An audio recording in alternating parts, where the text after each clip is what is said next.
আমরা এখন বাসের ভিতরে আছি। এখান থেকে আমরা ঢাকার উদ্দেশ্য আছি।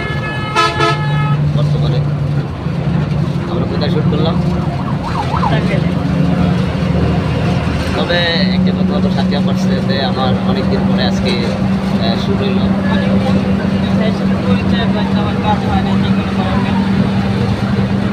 অনেকদিন পরে কাজ হলো, তো ভালো লাগলো। তো আমার সাথে কাজ করে আসল কথা হলো আসলে সাথে আমার কামের অভিজ্ঞতা আছে, ভালো কামের অভিজ্ঞতা আছে দেখতে পাইছি। কিন্তু একদিকে নাই কান্নার কন, যেদিকে কন আসলেই তার সুরগুলো অনেক নিজের মতো আর কি, খুবই ভালো লাগছে।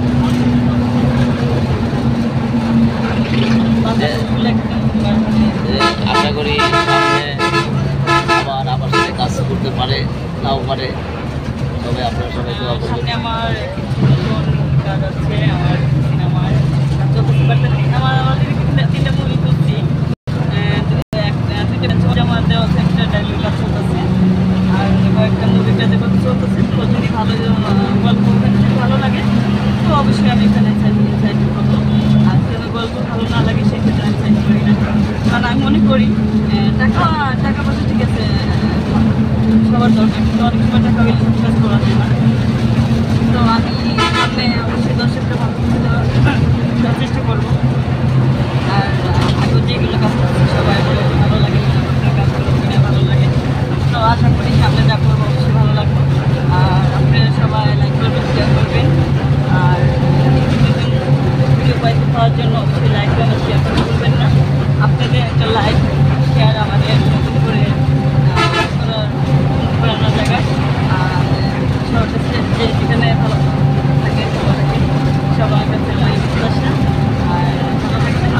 আর আমি যেখানে আর আমার জন্য আমার সবের জন্য সবাই দোয়া করবেন। আসলে আমরা একটা গাড়ি করছি, যাচ্ছি। আমাদের এই ধরনের কন্টেন্টগুলো পেতে গেলে চ্যানেলটা অবশ্যই সাবস্ক্রাইব করবেন, আর পেজ হলে ফলো করবেন, সহজে।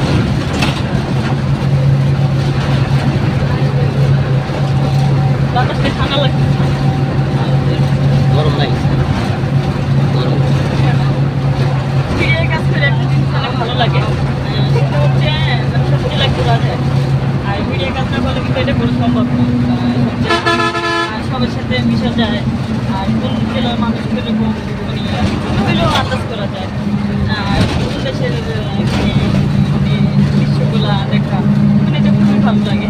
আর বিশেষ করে মিডিয়ার লোক যারা আছে আমরা মানে আমরা খুব হৃদয়বান লোক, সেটা বললে হয়তো আপনারা বলতে পারেন কেন, কেন আমরা আমাদের মনটা হয়েছে কোমল হৃদয়ের মানুষ। আমরা মিডিয়ার লোক মানে সবার সাথে সহজে আমরা মিশে যাই, হ্যাঁ, যেই দেশের মানুষ হোক না কেন।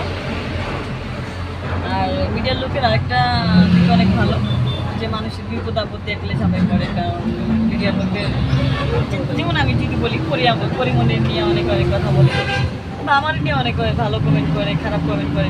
তো আমি ভাবি যে যারা সেলিব্রিটি যেমন তাদের নিয়ে কিন্তু খারাপ কমেন্ট ইয়ে করে। যেরকম আমি যখন অসহায় গরিব ছিলাম, একবেলা খাইলে দুবেলা না খাইছিলাম, তখন কিন্তু আমার পাশে কেউ ছিল না, যেটা সত্যি কথা।